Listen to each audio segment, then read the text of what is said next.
Trabaja en el Servicio Médico de Cardiología del Hospital Cayetano Heredia, en la Clínica Algado, expresidente de la Sociedad Peruana de Hipertensión Arterial, actual presidente de la Sociedad Peruana de Cardiología. Esta tarde nos va a ilustrar con hipertensión resistente en la consulta, estrategias de tratamiento. Doctor Medina, es suyo la sala.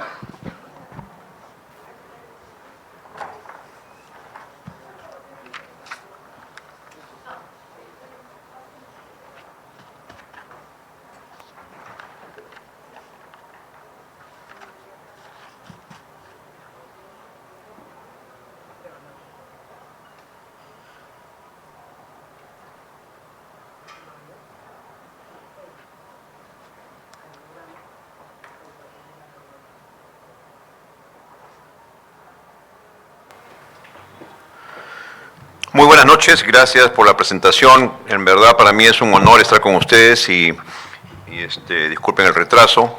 Entiendo que estamos a una jornada ya larga, yo sé que están cansados, así que lo mío puede ser lo más antipático del mundo en este momento. Trataremos de hacerlo lo más dinámico posible para que podamos fijar algunas cosas sumamente relevantes sobre este tema. De hecho, les puedo adelantar que pretender que uno pueda diagnosticar un hipertenso resistente en consultorio no es tan fácil. Demanda ciertas estrategias adicionales, muchos exámenes, pero sí por lo menos nos permite revisar el tema en concreto y algunos aspectos o fenotipos de hipertensos que debemos estar atentos, alertas, para no confundir el diagnóstico. Hasta hace mucho tiempo, o poco tiempo propiamente, se hablaba de una sobreestimación de la prevalencia de hipertensión resistente, pero cuando se ha ido depurando las cosas, se han ido mejorando los métodos diagnósticos y algunas estrategias mínimas que sí estamos obligados a hacerlas, ya la prevalencia ha disminuido ostensiblemente. De cualquier manera, tenemos un problema epidemiológico muy serio en este momento. El estatus epidemiológico en el 2026 es el siguiente, bajo 4 perspectivas, como vamos a ver propiamente. La primera pregunta que uno se hace siempre es en mortalidad, ¿cuál es el presente? Y el presente, la mortalidad en global, lamentablemente sigue siendo cardiovascular, no es desnutrición, no es guerras, no es pobreza, sino es mortalidad cardiovascular a la cabeza, causa número 1 de muertes en muchos países. Es una serie de 200 países con muchos miles de pacientes involucrados. Y esto no es una cosa gratuita, sino que detrás hay 30 años de factores de riesgo que lastimosamente no han cambiado sustancialmente, como ustedes ven en la lista. A la derecha de ustedes, o a la izquierda de ustedes está lo de 90 y después, 30 años después, sigue la misma historia, siendo hipertensión arterial por lejos el número 1 de los factores de riesgo involucrados en esta patología.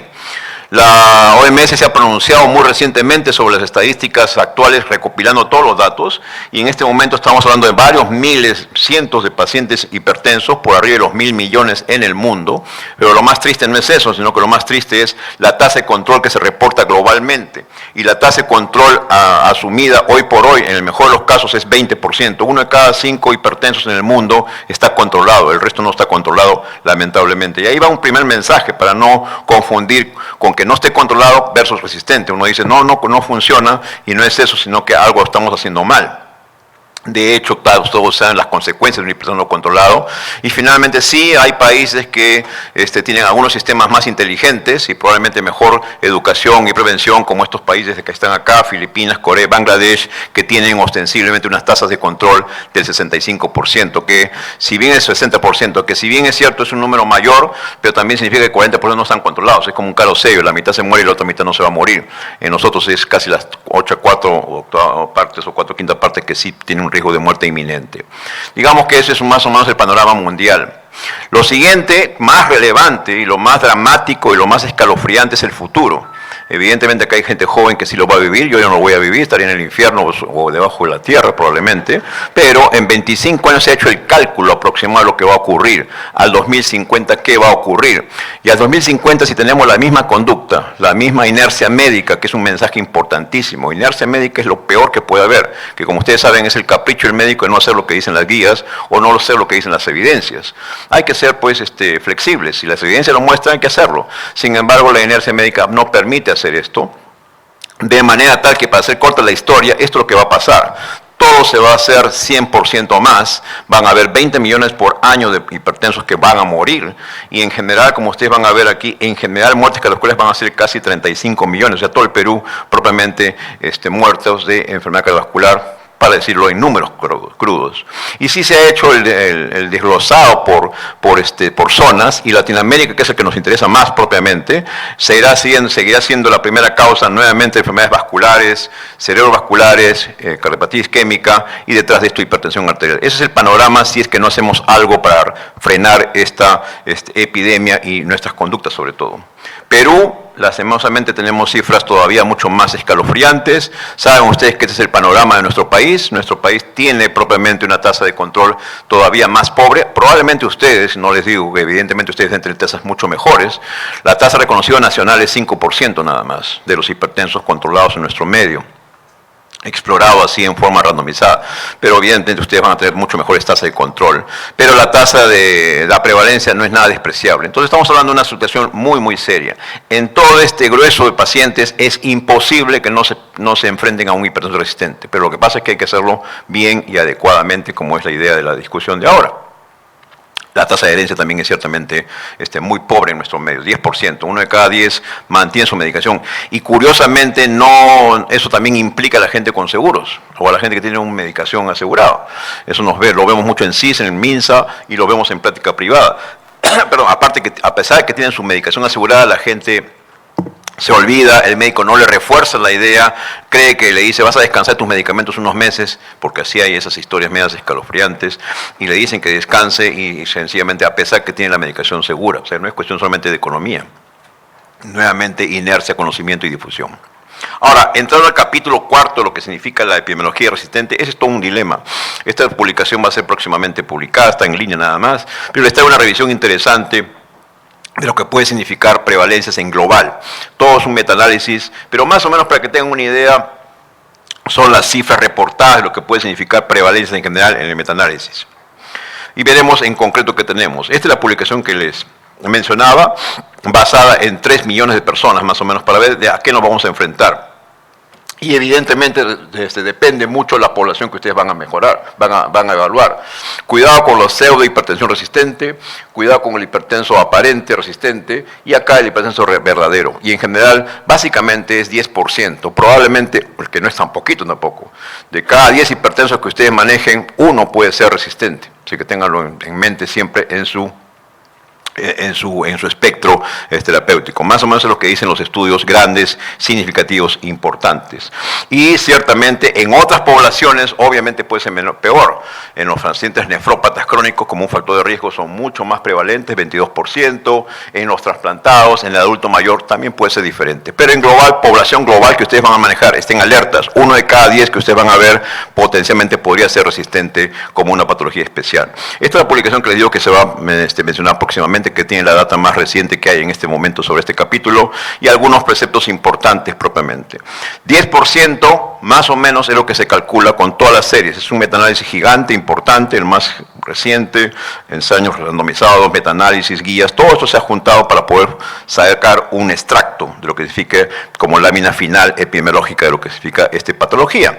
10% hipertenso, pero ¿por qué nos interesa este capítulo? Porque nos permite identificar fenotipos, y perdón, quiero reforzar, esta cifra está con mapa de por medio. Ahora se aceptan 2 métodos. Mapa es el convencional, que es un monitoreo de 24 horas, pero también se acepta el monitoreo en casa. Si lo saben hacer bien, si saben ilustrarles, se toman el tiempo de educar a su paciente para que se tome la presión adecuadamente en casa, también pueden pescar un hipertenso resistente con ese método. O sea, no nos quejemos de que no tenemos, que es muy caro, que solamente los cardiólogos se acaparan todos los mapas y no me dejan hacer mapas. Eso no es tan cierto. Bueno, es cierto a medias, pero digamos que no es necesario que tengas un mapa, porque se acepta el de casa propiamente también, y eso hace que saque el 10%. Pero yo iba a los fenotipos. Cuidado que mucho hipertenso resistente, aparentemente diagnosticado, no es eso, sino que son mandil blanco puramente. Otra patología, otro fenotipo. Y se calcula que es el 35% de los aparentemente hipertensos resistentes. O sea, del grupo hipertenso que usted diga resistente,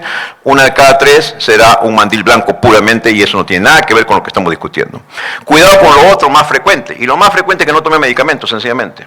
Esa es la cosa más frecuente. 50% de sus aparentes resistentes que ustedes dicen, este es un resistente, uy, estoy metido en un problema, voy a llamar a cardiólogo, voy a llamar a quien sea porque no puedo controlarlo. Sencillamente le repreguntan ya en forma muy frontal al paciente, ya dígame la verdad, ¿toma usted medicamentos o no toma usted medicamentos? Y el paciente le va a decir, no me olvide, Entonces, la adherencia es 50%.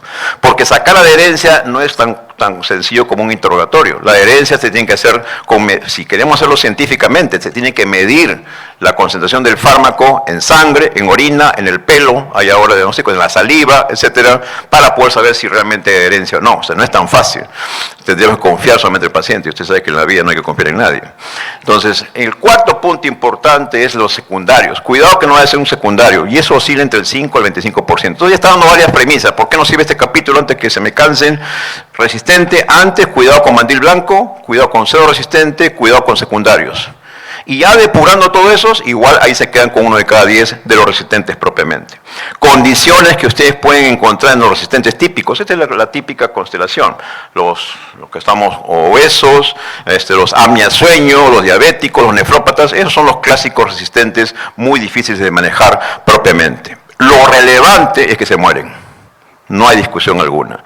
Tienen un riesgo absoluto, no relativo, un riesgo absoluto, como ustedes ven acá, de 10% más de mortalidad, indiscutiblemente a 5 o 10 años. O sea, sí vale la pena identificarlos y frenar este proceso de alguna manera, porque esto es el tema serio. Digamos que esta es una lámina que yo les daría un sumario al 2026, próximo a publicarse, de todo lo que se conoce en este momento epidemiológicamente, para que ustedes lo tengan en cuenta desde el punto de vista de mensajes claves. No se olviden entonces mandil blanco, no se olviden de hipertensos secundarios, no se olviden de adherencia, sencillo interrogatorio. Ustedes internistas pues son expertos, pero evidentemente son mucho mejores que este humilde servidor en manejar interrogatorio, en anamnesis, y le pueden sacar el dato, ¿toma usted o no toma medicamentos? ¿Cómo hacen eso? Ya ese es un problema que ustedes tienen que ver cómo sacan ese dato. Y finalmente, sí implica mortalidad. Acabamos con este capítulo epidemiológico y solamente para ilustrar otra lámina que se va a publicar próximamente, de las otras condiciones más asociadas típicos, las comorbilidades típicas de hipertensión resistente. Lamentablemente no solamente que es resistente, sino que tiene otras cosas más típicas de un hipertenso resistente que hay que estar pegándole el ojo. Serán ustedes expertos en manejar la presión arterial, pero se olvidaron que fibrilaba y se muere igual. ¿De acuerdo? Por darles un ejemplo nada más. Se dan cuenta que es un hipertenso resistente, pero es un apnea sueño y no le solucionaron ese problema, se muere igual. Entonces vean ustedes que las condiciones asociadas son relevantes, importantes, también en línea próximamente a publicarse el próximo mes. Bien. Tema central acá es el debate de las definiciones. Es un problema. Conducta americana, pensamiento americano, pensamiento europeo, pensamiento canadiense, todo el mundo opina, todo le gusta opinar y más nos confunde. Entonces es un lío hoy por hoy. Más aún que las metas han cambiado y que son más exigentes todavía, entonces ¿de qué estamos hablando? Todo el mundo sería resistente, pues porque la meta actual es 120-80. ¿Quién cumple 120-80? Pues hipertenso, no es tan fácil. Entonces todo aquel que no cumple 120-80 ya es un resistente. Entonces está en plena evaluación cuál será la definición, pero tenemos que dar un orden. Históricamente es una lámina clásica que les puedo presentar acá, donde fundamentalmente hablamos del grupo de hipertensos clásicos, para no hacernos tanto lío, 3 fármacos, incluyendo un diurético. Si necesitan más de 3 fármacos, incluyendo un diurético, ese es un resistente potencial, pero habiendo descartado lo que les he mencionado. No de frente decirles si es resistente porque tiene 3 fármacos. Ya le di 3 pastillas y no mejora. Falso. Primero tiene que hacer todo un screening, que ojalá que me alcance tiempo para dilucidarlos. Y hay por ahí una nomenclatura, una literatura que confunde un punto refractario. ¿Es lo mismo? Desde el punto de vista castellano parece ser lo mismo, ¿no? Resistente refractario suena lo mismo. Pero en verdad, senso estricto no es lo mismo, desde el punto de vista de mortalidad no es lo mismo. Y un refractario, un poco arbitrariamente, se considera aquel que tiene ya 5 drogas. Con 5 drogas ya es un refractario, que obviamente es una condición extremadamente más compleja, extremadamente más mortal y más difícil de controlar. De cualquier manera, hay mucha discusión en cuál es la definición en general, como se ve acá, pero digamos que para no hacerla larga el tema aquí, el punto clave de debate es el número. ¿A qué número de presión arterial le voy a considerar como mi umbral para yo decir que es resistente? Se supone que si yo tengo esta constelación de 3 fármacos clásicos, incluyendo un diurético, y el sujeto en consultorio no tiene estos números, o sea, tiene más de 140 o más de 90, ese es un clásico resistente, habiendo hecho todo el descarte. Para variar, los americanos siempre nos meten en problemas, ellos no aceptan eso, ellos aceptan 130-80. Ahí viene un debate. O sea, por si acaso, si ven la guía americana que ha sido recientemente publicada, ponen ese detalle como que no, es su umbral para ellos es 130-80. Para empezar, ellos definen hipertensión de otra manera, pero bueno, problema de ellos. El tema central es que clásicamente, si tienen ustedes un paciente en consultorio y ya le están dando 3 drogas, adecuadamente dadas, con buena dosis, habiendo descartado todas las cosas que hemos dicho puntualmente, ese sujeto es un hipertenso resistente, potencialmente, porque todavía hay que hacer más estudios propiamente. Y evidentemente, para el punto clave que deben llevar a la cabeza, a la casa, son gente de altísimo riesgo cardiovascular, no hay duda de eso, y evidentemente, idealmente, si pescan un resistente, ya han hecho su tarea, no hagan más, es mejor que lo deriven a un centro especializado. El problema es que aquí no hay centros especializados, ciertamente, de personas resistentes, así que hay que ver cómo se las arreglan. Hay muchas cosas más que hacer, hay que buscar muchos detalles interesantes e importantes para ver cómo lo beneficiamos. Recuerden que ya hay intervencionismo en hipertensos resistentes, que también es bastante importante y claro. Entonces, este es más o menos el resumen. Como digo, hay un debate ahorita entre si es 3 o 4 fármacos, o si es ahora el umbral también. Entonces, hay dos debates, son cuántos fármacos. Ahorita, clásicamente, son 3 fármacos, pero en otras escuelas, Mancia, por ejemplo, está diciendo no, deben ser 4, porque la cuarta droga siempre tiene que ser espirulactona, así que tiene que ser con 4. Entonces es un debate importante. Y el otro es el umbral. ¿Con qué umbral lo voy a considerar? Y eso cambia toda la epidemiología, pues porque si yo cambio de umbral, cambio la frecuencia, pues puede ser mucho más todavía. La cifra que yo les he dicho era con 140,90. Entonces, ese es el debate. Ahora, finalmente, el otro gran debate, pues, son las metas. La meta clásica, como ustedes perfectamente conocen, era 140,90. Después que vino Sprint y después que viene el estudio chino, en el 2024 se dijo que no era correcto, la meta es mucho más baja. Hoy por hoy las metas han cambiado, como ustedes saben, y por ejemplo la Escuela Europea en el 2024 publica que la meta debería ser 120 a 129 de sistólica y la de diastólica es en 70. Entonces ya ahí viene un debate tremendo. Entonces si esa es una nueva meta va a ser todo un cambio. Entonces ustedes se alertas que de repente aparece una publicación con nuevas clasificaciones de hipertensión resistente, porque las metas han cambiado. Recientemente nomás se han aceptado, que se sabía ese dato, pero hoy por hoy es así. Y la diastólica es esta, como ustedes conocen perfectamente. Eso es lo que se pregona ahora. Escuela, como ustedes saben, europea. Felizmente, por primera vez los americanos se ponen de acuerdo con los europeos y también aceptan los americanos que la meta de la sistólica es esta. Esta es una publicación 2026 en línea y evidentemente es la guía americana donde ciertamente acepta este mismo valor de los europeos que ya lo sabían y ya se sabía hace 20 años. Lo que pasa es que recién lo aceptan propiamente en general todos ellos. Pero vamos a, digamos que estos son de puntos de control. Pero este es un mensaje importantísimo porque si yo tengo que llegar a esto y no lo llego, ¿cómo le llamo a ese sujeto? No controlado. No propiamente resistente, pero es un debate del número propiamente en general.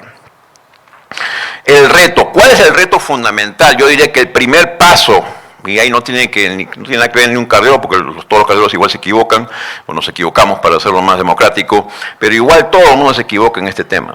Muy difícil de cumplir, porque las clínicas nos obligan a ver pues, en 15 minutos un paciente, como es el doctor Ceballos, que se ve pues, 1000 pacientes por día, entonces tiene que buscar 5 minutos. Pero el tema central aquí es un problema serio, y en MINSA tenemos que ver mucho más rápido. Entonces, ¿por qué digo esto? Porque aquí la clave está en cuál es la presión que tiene este sujeto.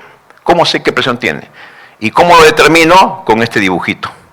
Y este dibujito que parece inofensivo tiene reglas absolutas, irrebatibles, no discutibles, no negociables, ni nada. Pero ¿qué cosa significa este dibujito?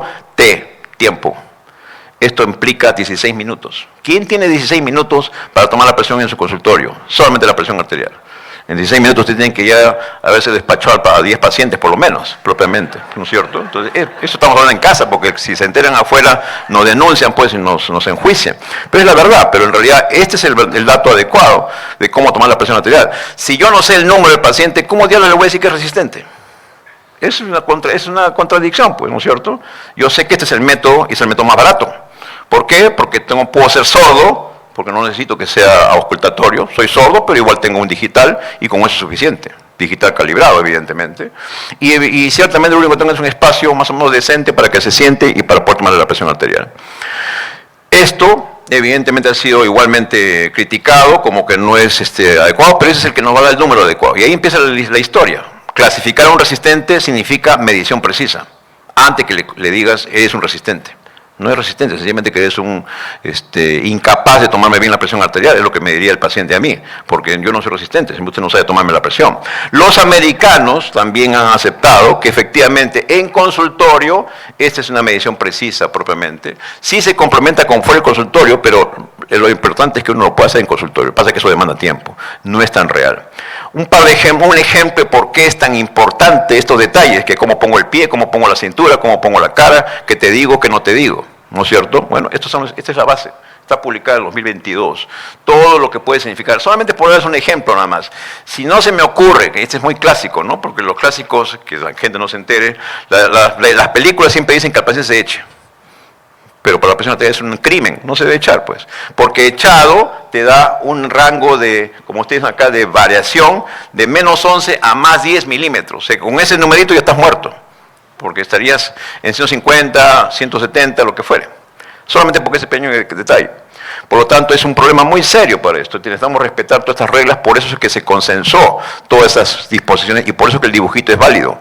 Ese es el dibujito que deben tener en la retina y tratar de implementarlo. ¿Cómo lo van a hacer? Ya es problema de ustedes cómo lo hacen, pero tienen que implementarlo. ¿Cómo se puede hacer para que pueda, de alguna manera, tener un dato más o menos adecuado? Esa es la idea de la toma de concepto, pero es vital, porque si no, no hay diagnóstico pues, resistente. ¿De dónde vamos a sacar el diagnóstico resistente?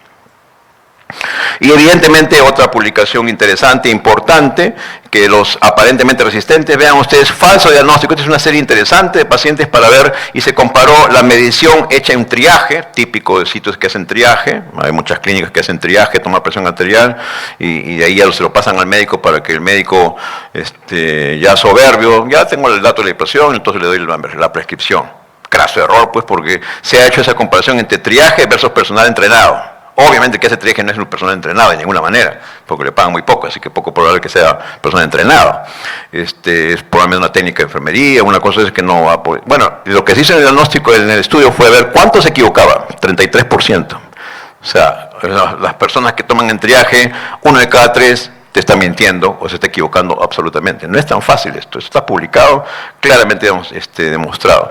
O sea, este tema que parece muy trivial, porque mucha gente dice, pues hablas de hipertensión, ya es aburrido, hablas de lo mismo. Sí, pues, pero sigue siendo un problema, pues, sigue matando gente y tiene una serie de bemoles que parece ser lo más simple, siempre es lo más complejo. Esa es la ley de la vida. Evidentemente el rigor es que tiene que ser un mapa. Si no hay mapa de por medio, ya habiendo hecho una limpieza, imaginemos que se han portado bien, han hecho todo lo que dicen las guías, le han tomado la presión arterial y le salió alta. ¿Es resistente? No, necesitan un mapa. El mapa también tiene sus condiciones, no es tomar mapa. Ya sé que a usted le gusta poner mapas. Si van a poner mapas, háganlo bien por lo menos. Si le van a sacar la vuelta al cardiólogo, bien hecho, pero hágalo bien. ¿De acuerdo? Pero hay reglas internacionales muy claras de cómo hacer un mapa, cómo programar un mapa. Y si no hay mapa porque es muy caro, tampoco es indispensable porque hay el monitoreo de domicilio. Pero no le digan al paciente, pues tómese la presión arterial y tráigame sus datos. No hagan eso, pues eso no se puede hacer. Porque el paciente se lo va a tomar cuando le dé la gana y le va a traer cualquier defecio. No le va a servir. Hay reglas internacionales para ver cómo se toma la presión en domicilio. Está probado eso. Está científicamente y tiene predicción de mortalidad. No es cualquier detalle tomarse la presión en casa. Y eso es un dato muy, muy valioso para nosotros. Siempre cuando venga el paciente a la consulta rutinaria, que vemos muchos programas de hipertensos, se le ilustra al paciente, una semana antes tráigame su tarea y tráigame su mapa, su presión, de acuerdo a los cánones. Y si no tienen ese dato, mala suerte. Y eso se hizo, como ustedes ven acá, se evaluó justamente todo este detalle, un aparente hipertenso, 8.000 aparentes propiamente, pero vean ustedes que cuando se hizo el mapa, solamente la mitad tenían hipertensión resistente, verdadera, pero la otra era pura bata blanca nomás, pura bata blanca. Entonces, para que vean que es indispensable, no negociable, que tienen que hacer o un monitoreo en casa o un monitoreo de 24 horas, pero es la realidad hoy por hoy propiamente para este asunto. Ya más detalles pasamos. Y el último punto importantísimo que les ruego esto, pónganse la mano al pecho y les preguntaría, ¿cuántos de ustedes han revisado su tensiómetro si está validado o no? No le echen la culpa a la clínica donde trabajan, ¿eh? Porque igual uno saca la cara, por eso uno es el responsable, uno es el que firma. Pero ¿cuántos han visto si su dispositivo está validado? Probablemente nunca vemos eso. ¿De acuerdo? Bueno, existen muchas páginas que uno pueden ver. Esta es la mejor página porque es una página exenta de conflicto de intereses. Aquí no hay industria que pague nada. Esto es una sociedad puramente exenta de conflictos. Entren en esa página y ahí está toda la data. Monitoreo en casa, monitoreo de 24 horas, presión en niños, presión en gestantes, presión en viejitos, presión convencional, de todos los aparatos que va cambiándose día a día. Este sujeto es una estrella en el mundo, Esther Yu, que en Perú nos dio una charla magistral, que su única vida es dedicarse a justamente eso, criticar mala toma de presión arterial. Y él hizo una evaluación y encontró que los dispositivos, evidentemente los más rankeados, no estaban calibrados, no estaban adecuados. Entonces la regla que él menciona siempre es, primero miren si su aparato sirve o no sirve, porque si no, bótenlo a la basura. Felizmente que está en el reloj, no me doy cuenta. Bueno, rápidamente la fisiopatología a la hipertensión arterial. Entonces, otro mensaje importante, verifiquen sus mapas. Fisiopatológicamente es compleja, ustedes tienen un resumen acá, hasta hace un año de lo que se consideraba en el 2024 la fisiopatología, que es compleja. Les traigo otra lámina un poco más reciente, acá hay unas cuantas más, donde se establece claramente un rol, evidentemente, a lo que ustedes ven acá. Un rol renal y un rol a nivel endotelial, a nivel del vaso. Por eso son resistentes. Son gente que tiene especialmente algún problema a ese nivel y por eso que son resistentes fisiopatológicamente. Lo que va a conllevar, entonces, hay dos componentes que tienen que estar ustedes alertas fisiopatológicamente. Habitualmente tienen sobrecarga de volumen, muchos de ellos, y la otra cosa es que tienen mucha remodelación vascular. Tienen realmente hipertrofia vascular, realmente disfunción endotelial y ahí tenemos un problema muy serio. De manera, y otro mecanismo importantísimo, ¿por qué son resistentes? Porque activan aldosterona. Mucha esta gente tiene aldosteronismo, por eso que hay que buscarlo. El aldosteronismo, como ustedes pueden enseñar aldosteronismo, evidentemente, primario, es completamente silencioso. Si usted no lo busca, no lo van a encontrar. Bueno, se sabe que subclínico hay como 25 o 30% que tienen aldosteronismo. Entonces, este es uno de los mecanismos también propuestos por qué se hacen resistentes. Está con 3 drogas clásicas y no funciona.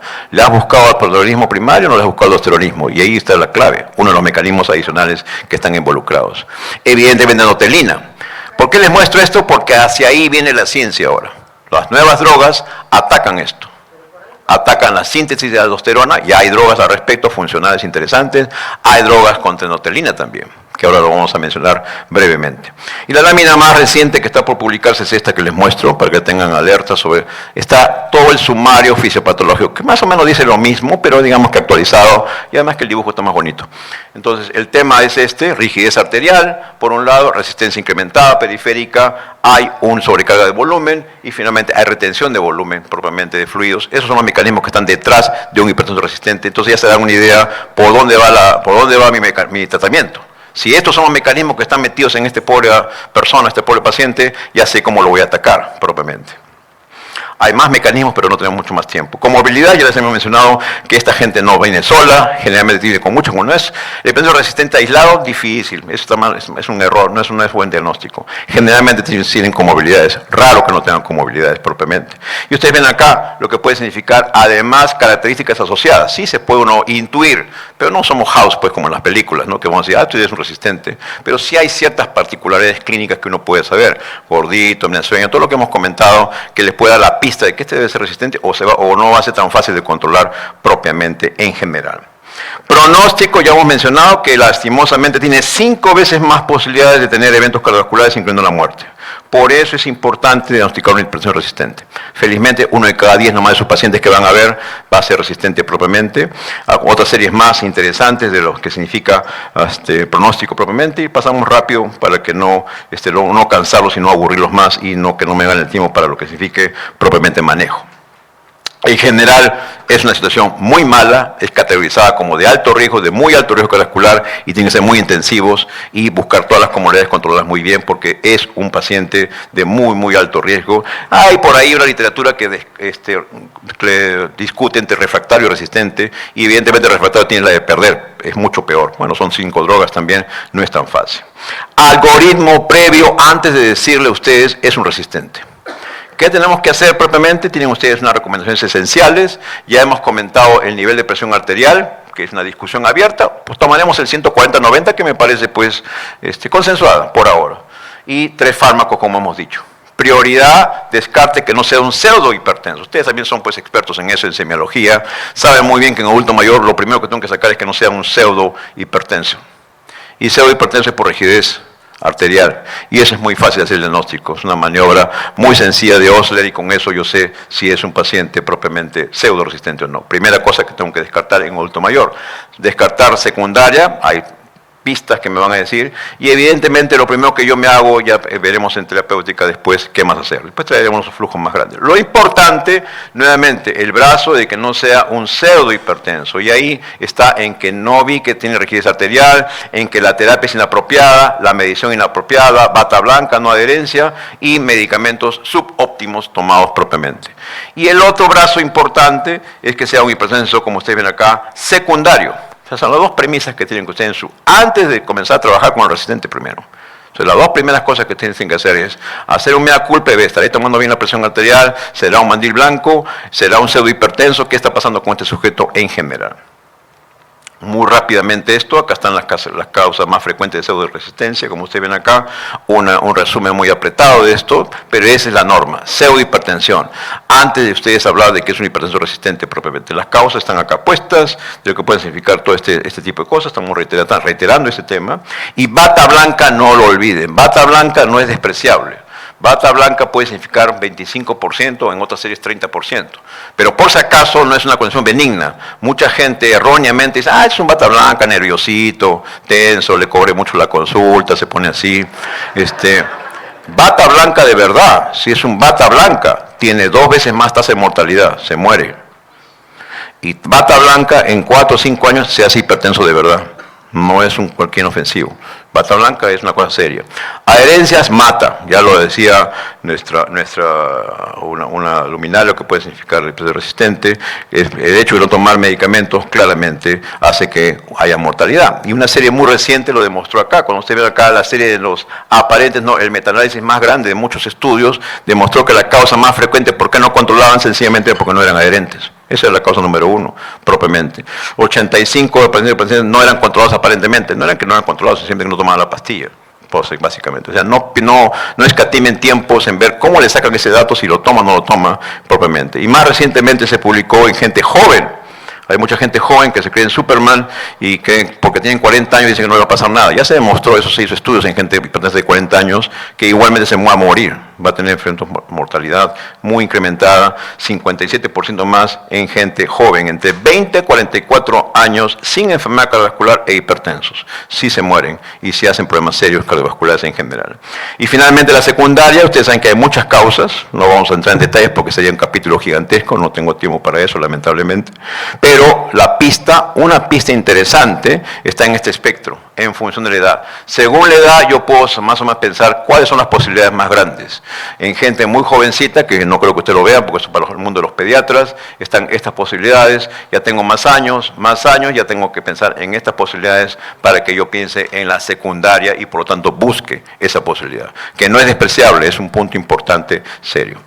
Y apnea sueño, muy caro hacer el diagnóstico ciertamente, en nuestro medio injustificadamente, pero es extremadamente importante. Un resistente no lo catalogan de resistente si no le han hecho apnea sueño. Todavía, porque el apnea sueño es extremadamente prevalente. Vean ustedes, hipertensión resistente, ¿cuántos en hombres? 96% tienen apnea sueño, y en mujeres 65% tienen apnea sueño. Tienen que buscar el apnea sueño obligatoriamente. ¿Y por qué? Porque si pues, algo puedo hacer, puede ser apnea sueño, pues le pongo su máscara y se acabó el problema y le va a bajar la presión arterial y va a mejorar. Claro, nadie ha demostrado todavía eventos cardiovasculares, pero por lo menos tiene una mejor calidad de vida, sin lugar a dudas propiamente. No hay reducción de eventos propiamente. Y fármacos, hay muchos fármacos, ustedes son internistas, lamentablemente ustedes están capacitados y están licenciados para poder medicar con muchos fármacos, pero esos fármacos pueden ser un efecto boomerang. A su vez, son fármacos que provocan hipertensión, entonces tienen que hacer si vale la pena seguir dando estos fármacos o no, como una reflexión. Finalmente, el algoritmo de manejo de resistencia según las guías es lo que hemos mencionado. No olvide las intervenciones no farmacológicas que son válidas. Sodio, reducción, incremento de potasio, sustitutos de sal, ejercicios, peso, eso va de todas maneras. Cada cosa no es cualquier abicoca, cada cosa tiene impacto en números, cada conducta que ustedes formalmente lo puedan incentivar significa reducción de cifras, no hay duda, y eso significa eventos. Y en algoritmos, las drogas clásicas son las que ustedes ven acá, siempre van a ser las clásicas y no va a cambiar por ahora.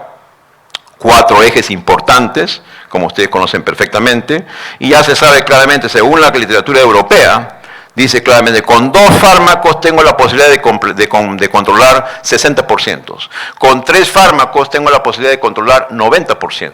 y me queda un 10%, si le doy encima espironolactona, aumenta mucho más. Y me quedaré con un 5, máximo 10% de gente que no la voy a controlar aún con 4 drogas. Es lo que se dice en las estadísticas propiamente. Pero esa es la secuencia.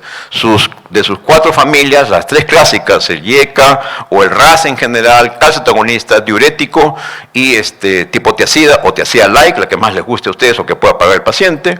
Y después de eso, si no pasa, debería recibir espironolactona, que lo vamos a resumir rápidamente. Pero hoy por hoy, el mensaje clave es que ustedes tienen que combinar precozmente. Ya no estén perdiendo tiempo con un solo fármaco sus hipertensos. Tienen que ser de 2 para adelante precozmente.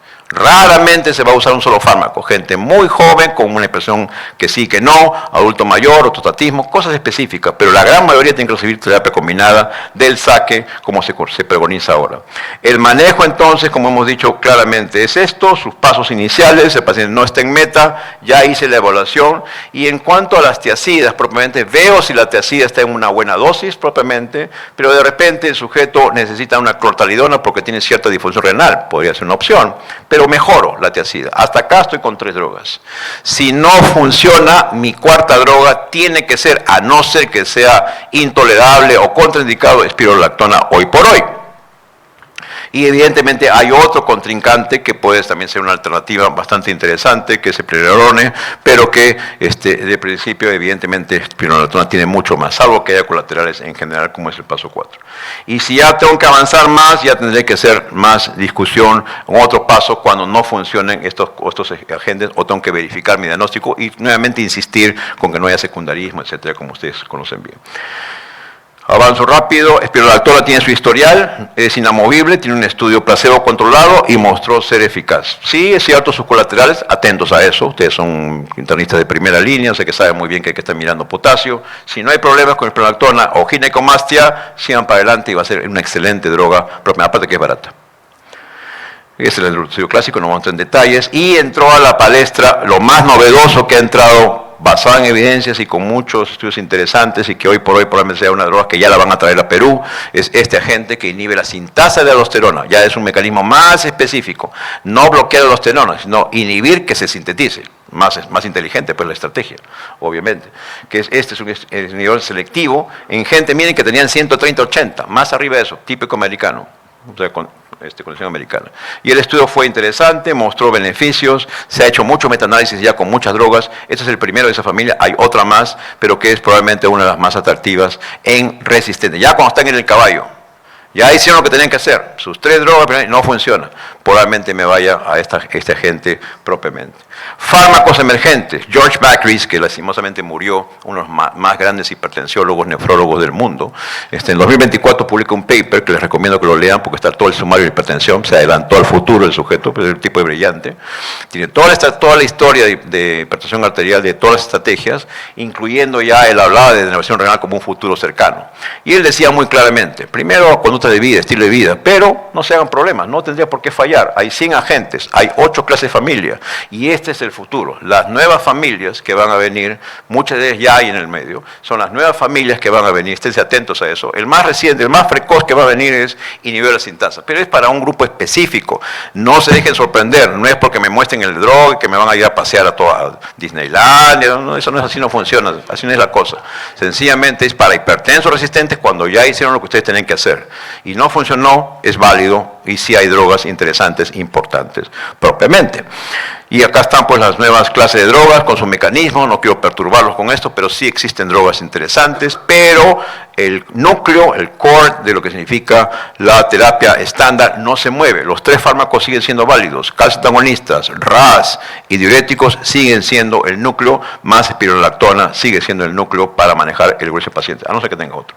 Y los dispositivos, hay mucha plata de por medio obviamente, y acá sí se está haciendo, evidentemente uno de los mayores atractivos, la vedette, probablemente sea de denervación renal. La escuela japonesa acaba de sacar su guía sobre denervación renal, pero hay que ser cautos.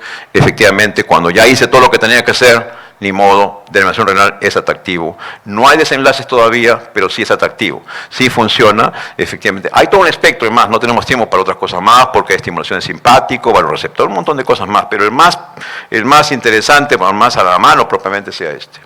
Ya hay experiencia acá local, en Perú sí se están haciendo casos, pero habrá que esperar. Pero la idea es seleccionar bien al paciente, pues no se hace cualquiera. No se trata de eso, porque todavía hay mucho pan por rebanar. Finalmente, 3 mensajes importantes. Lo importante que tienen que hacer ustedes acá es bajar números. Ustedes no bajan números, no hay beneficio, es cuento. Aquí no hay efecto pleiotrópico, aquí no hay de que lo adorno, que me guste que esta droga sea. No, aquí no hay eso. Bajen números y punto. Eso baja eventos. Es ley de Dios. Segundo punto importante, medición precisa. Hagan su máximo esfuerzo, ya ustedes verán cómo lo implementan, pero tienen que tomar la presión adecuadamente, porque si no, ¿dónde está el diagnóstico? No es que yo le pondré un mapa, no, eso no es así, pues porque el mapa te va a revelar que no está controlado, pero no quiere decir que sea irresistente, sencillamente no está controlado porque no se ha hecho bien las cosas, pero no es un resistente todavía.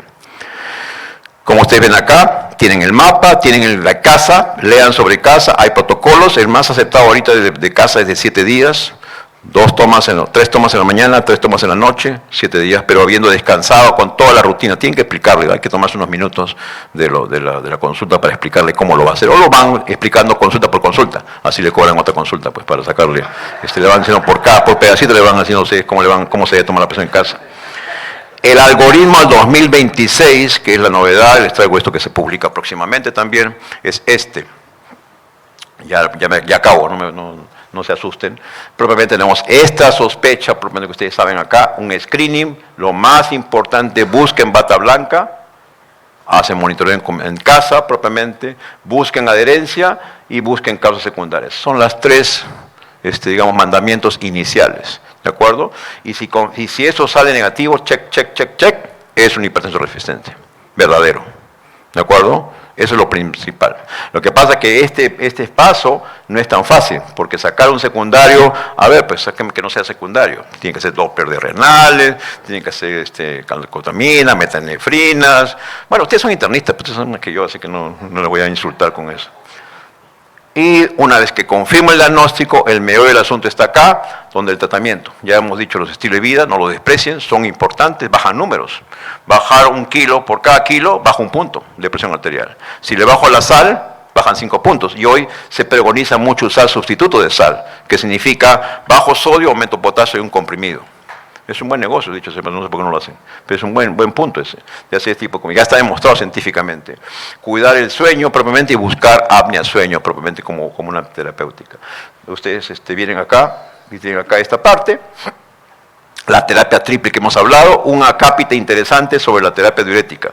Si el sujeto tiene tasa de filtración menos de 30, podrían usar clortalidona como una opción, el único que se puede usar propiamente, a diferencia de tiacidas convencionales, que es una opción.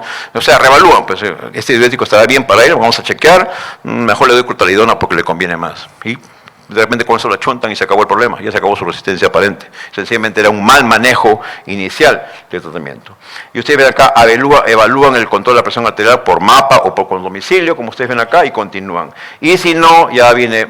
Los beta blocks por ahí son unas drogas interesantes, a mí me gustan mucho los beta bloqueadores. Recuerden que hay un mecanismo simpático.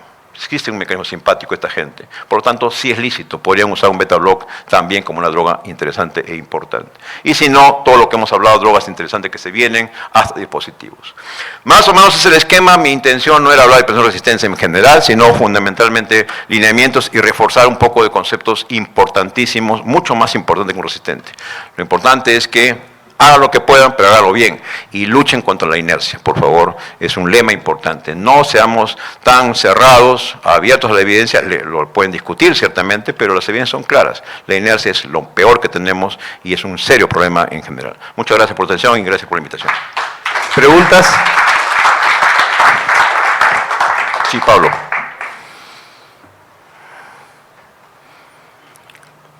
Tienes tanta información porque siempre te falta el tiempo. Muy buena tu charla, Félix. 2 cosas. ¿Cada cuánto tiempo controlas a un paciente hipertenso? Hay programas crónicos que los ve cada 3 meses, no sabes qué pasa con él. 2, a todos los pacientes con hipertensión les pido que se compren un tensiómetro. Y ahora están pues los electrónicos, los digitales. ¿Alguna marca, algún tipo, porque si no, ¿esos tensiómetros también tienen que calibrarse, estos electrónicos? Excelentes preguntas, son preguntas. Sí, perdón. Y si dejamos de usar, porque en la consulta a nosotros nos ponen los anaeróbicos. Entonces, eso sí se descalibra. Excelentes preguntas prácticas que yo creo que vale la pena enfatizar sobre ellas, ¿no? Número uno, la parte de lo que puede significar, para empezar por lo último, los aneroides no son malos, o sea, no se han desechado ni los aneroides, ni los mercurios sí se han quitado por cuestiones de toxicidad ambiental, que son los más precisos, dicho sea de paso. Los aneroides hay que calibrarlos, no duran más de un año, cada 6 meses a un año hay que calibrarlos para ver si están funcionando bien. El problema de los aneroides es que demandan auscultación, y ya se ha visto que es un problema serio. La auscultación tiene mucho rango de error, o sea, si uno hiciera un examen, porque existen exámenes, ustedes saben que uno puede tomarse un examen para ver si sabe tomar presión arterial auscultatoria, y no creen que es tan fácil. El rango de error de auscultación permisivo es de 0 a 2, o sea, más o menos 2, no te puedes decir que más de 2 puntos. Y no es tan fácil, mucha gente se equivoca. Por eso que ya inclusive las guías americanas, como les mostré, aceptan, las europeas hace tiempo, las canadienses hace tiempo, aceptan de que sea un dispositivo automático digital. Punto 1. Punto, y, o sea, puedo usar siempre el auscultador, pero tengo que estar consciente que sé tomar presión arterial. Y para eso tengo que tener mi certificado que yo sé tomar presión arterial auscultatoria. Que ustedes dirán, pero usted me estás insultando, eso me han enseñado de premédico, de época de pregrado. No creo que es tan fácil, tiene sus rangos. Por eso que se ha desechado a nivel universal de manera. El problema está que tienen que ser calibrados. O sea, mejor dicho, tienen que ser validados, me he expresado mal, no calibrados, sino validados. Para eso les mostré la página. Chequen lo que vamos a usar. No me gustaría mencionar marcas, lo que les puedo dar las pistas es de que aquí por lo menos hay 3 marcas buenas que están validadas, pero observen el número de serie, porque no todas las series de ese aparato está validado. Por ahora es un O, saben ustedes que un O tiene un montón de series, ¿de acuerdo? Bueno, miren esa serie, si en su página que les estoy mostrando está validado. Validado significa que el europeo, el americano y el británico ha dado su check y dice que sí está validado. ¿Cómo ha hecho la validación? Porque les ha hecho presiones centrales, presiones directas, y han trabajado lo mismo. Con eso es validación. No es una validación porque a mí se me ocurre, porque le tomo la presión, le escucho y debe ser igualito. No, es validación con central. Tienen estudios con hemodinamia, por eso es que están validados. Entonces revisen esa página, ahí están todos los dispositivos, pero acá hay 3 que sí están validados. Entonces chequéenlos eso. Entonces si le van a pedir o le van a sugerir al paciente, yo siempre le digo que sus hijos, el mejor regalo que le ponen a sus hijos es que le compren un tensiómetro de estos. No se calibran, se botan. Tienen 5.000 mediciones como garantía. Ellos te dicen su garantía de cuántas mediciones tienen. Al cabo de ese tiempo, bótalos, no sirven. Nadie podría calibrar uno de esos digitales, demasiado caro. Se tiene que desechar. Pero creo que me dijiste otra pregunta inicial. Ya, eso es una pregunta práctica interesantísima. Ustedes tienen un hipertenso de novo, por si acaso, según guías, según reportes, no tienen todo el tiempo del mundo. Entre 1 a 3 meses el sujeto tiene que estar ya controlado. Por lo tanto, el sujeto empieza una medicación, yo por seguridad idealmente lo veo a las 2 semanas, máximo al mes como primera consulta. Y de ahí lo sitúo. En realidad es un método arbitrario porque las guías son discutibles, pero lo ideal es que el sujeto se le someta a controles periódicos mensuales, por lo menos 3 controles, que es lo que se estipula por OMS. Si está bien controlado en 3 meses, máximo 6 meses mensualmente, probablemente ya esté controlado. Ahora, si yo pudiera, que es lo correcto, hacerle un mapa en ese momento o un monitoreo en domicilio. Ojo, el monitoreo en domicilio tiene el mismo valor desde el punto de vista, el mismo peso, o sea que no tiene por qué hacer gastar más plata. Y le sacan la vuelta al cardiólogo, porque no le piden el mapa. Entonces, ustedes hacen un monitoreo en casa, en 6 meses me hacen un buen registro, sí está bien. Y después de los 6 meses que ya tengo un buen control, yo lo que hago es, efectivamente, 3 meses, si el paciente no es complicado. Si el paciente es una papa caliente, con muchas comorbilidades, con mucha patología, insuficiencia cardíaca, fibrilación, mejor es que lo vean ya así, mucho más cercanamente. Un fibrilador, por ejemplo, no existe tensiómetro para fibriladores en nuestro medio. Están trabajando los japoneses en eso, pero no existen, porque no le va a servir. Si lo mandan a su casa con su tensiómetro es un engaño porque no pueden saber la presión porque es un fibrilador. Ahí sí tienen que verlo ustedes. Ahí sí van a tener que usar el auscultatorio. Ahí sí van a tener que ocultarlo ustedes. No hay manera. El digital no les va a servir. Yo diría el esquema mensual, 6 meses de control, bien controlado, verificación con un mapa a domicilio y de ahí ya lo puedo hacer cada 3 meses. Si es un estándar sin mayores complicaciones. Más o menos lo que se plantea en cualquier literatura. No solamente por lo que los programas estos que... Yo nunca estoy de acuerdo con esos programas, pero bueno, para no, porque si uno de los 12 me va a denunciar con la clínica. Puedo decir que ese programa no sirve para nada, pero no es la idea. Agradecemos al doctor Medina por su brillante posición.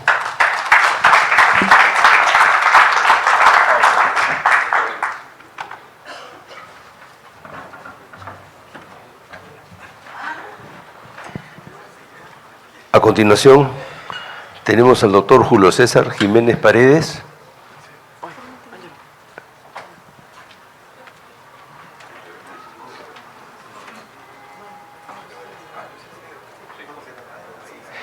El doctor es médico